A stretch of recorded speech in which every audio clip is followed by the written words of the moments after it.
Assalamualaikum warahmatullahi wabarakatuh. Perkenalkan, nama saya Irwan Junaidi dari semester 3B. Di sini saya akan mereview ulang materi hukum pidana dan HAN yang dijelaskan oleh Ibu Profesor Dr. Hajah Hindi Nuraini SHMH dan asistennya Dr. Bapak Rendi Aridayandi SHMH tentang penganjuran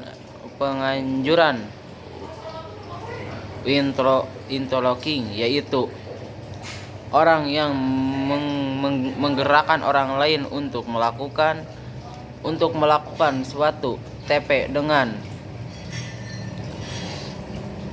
menggunakan sarana yang ditentukan oleh undang-undang.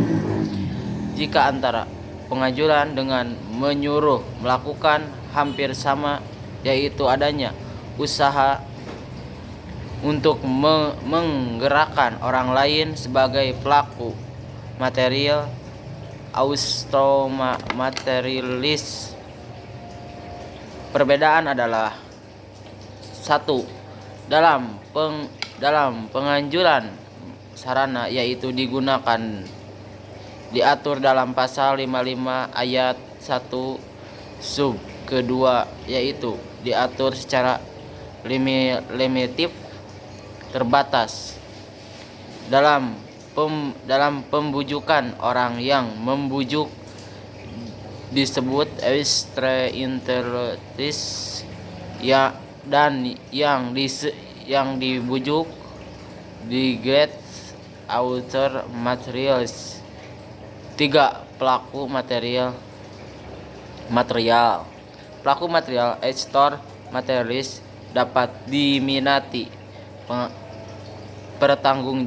pertanggungjawaban secara hukum dipidana karena melakukan perbuatan dengan sengaja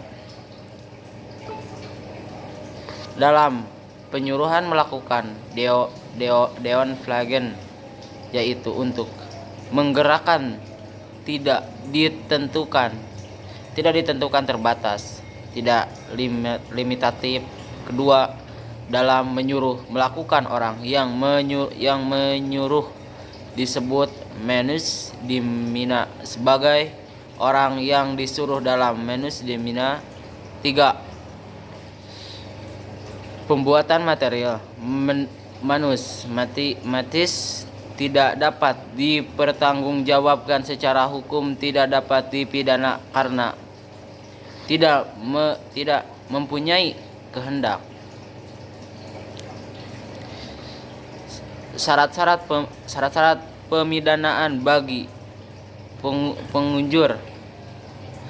Syarat pemidanaan bagi penganjur adalah sengaja untuk menggerakkan orang lain untuk melakukan perbuatan yang dilarang. 2. Menggerakkan, menganjurkan dan daya upaya sarana prasarana dalam pasal 55 ayat 1 sub kedua dipertanggungjawabkan secara hukum, dapat dipidana.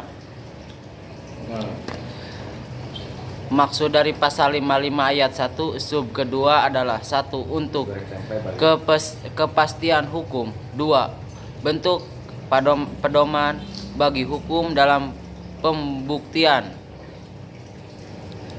terhadap pengaturan daya upaya secara limitatif. Ini ada kritik dari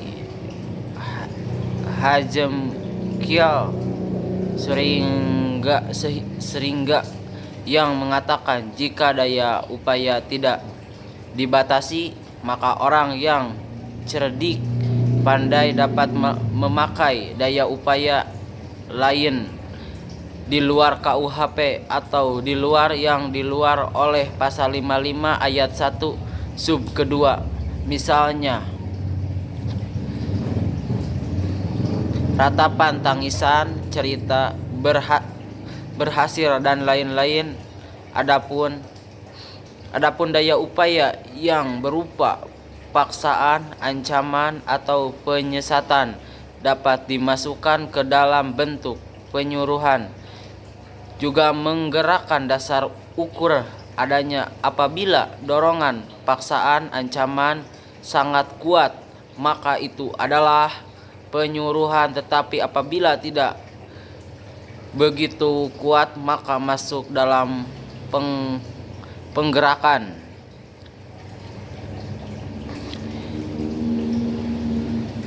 The village takes membantu diatur dalam pasal 56 KUHP ayat 2 bentuk 1. Pada saat kejahatan dilakukan dalam hal ini tidak ditentukan bentuk secara ilmiah dalam undang-undang. Sebelum 2 kejahatan dilakukan dalam hal ini, undang-undang memberikan batasan limitatif, yaitu berupa memberi kesempatan, sarana atau keterangan. Pertanggungjawaban pembantu KUHP. Pengaturan pidana untuk pembantuan adalah lebih ringan daripada pelaku. Pasal 57 ayat 1 dan ayat 2, yaitu 1. Maksimal pidana pokok dikurangi sepertiga apabila kejahatan diancam pidana mati atau seumur hidup, maka maksimal pidana adalah 15 tahun. Sekian dari saya. Wassalamualaikum warahmatullahi wabarakatuh.